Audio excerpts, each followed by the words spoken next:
भगवान बुद्ध ने अपने भिक्षुओं को संबोधित करते हुए कहा कि भिक्षुओं, बहुत समय पहले इसी सावत्थी में एक राजा रहता था।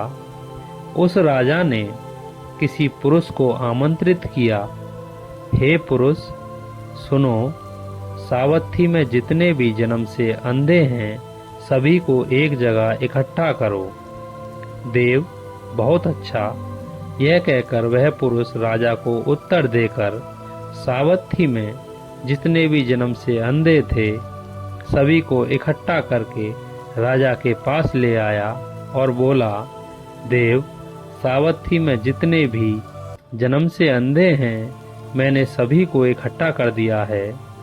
राजा ने कहा, इन जन्म से अंधे पुरुषों को हाथी दिखलाओ।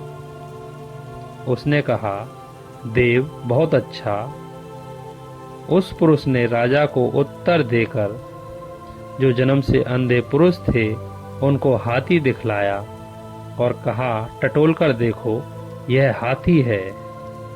कुछ जन्म से अंधों ने हाथी के सिर को पकड़ा, हाथी ऐसा होता है। कुछ जन्म से अंधों ने हाथी के कान, दांत, सूंड, शरीर, पैर, पीठ, पूंछ को पकड़ा और सोचा कि हाथी ऐसा होता है। भिक्षुओं, तब वह पुरुष उन जन्म से जो अंधे लोग थे उनको हाथी दिखाकर जहाँ राजा था वहाँ गया और बोला, देव, मैंने इन जन्म से अंधे सभी लोगों को हाथी दिखा दिया है, अब आपकी जैसी आज्ञा हो। भिक्षुओं, तब वह राजा जन्म से अंधे लोगों के पास जाकर बोला, क्या हाथी देख लिया? उन्होंने कहा, देव, हाँ, हम लोगों ने हाथी देख लिया है। तो राजा ने कहा, तो बताइए कि हाथी कैसा है? भिक्षुओं, जिन जन्म से अंधे लोगों ने हाथी के सिर को पकड़ा था उन्होंने कहा, देव, हाथी ऐसा होता है जैसे कोई बड़ा घड़ा।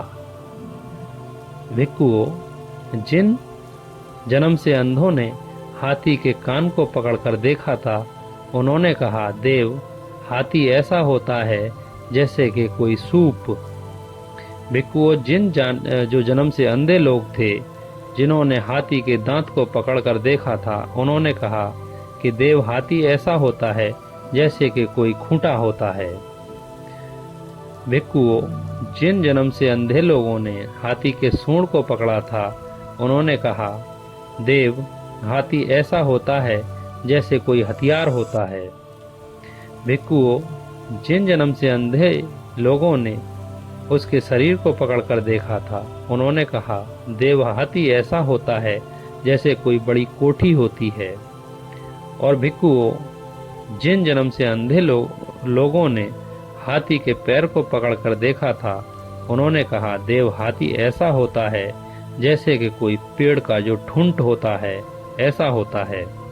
और भिक्षुओं, जिन जन्म से अंधे लोगों ने हाथी की पीठ को पकड़कर देखा था उन्होंने कहा कि हाथी ऐसा होता है जैसे कि कोई ओखल। भिक्षुओं, जिन लोगों ने हाथी के पूंछ को पकड़कर देखा था उन्होंने कहा कि हाथी ऐसा होता है जैसे कि कोई सोटा होता है। और भिक्षुओं, जिन जन्म से अंधे लोगों ने उसकी बालवी को पकड़ा था उन्होंने कहा कि हाथी ऐसा होता है जैसे कोई बढ़नी।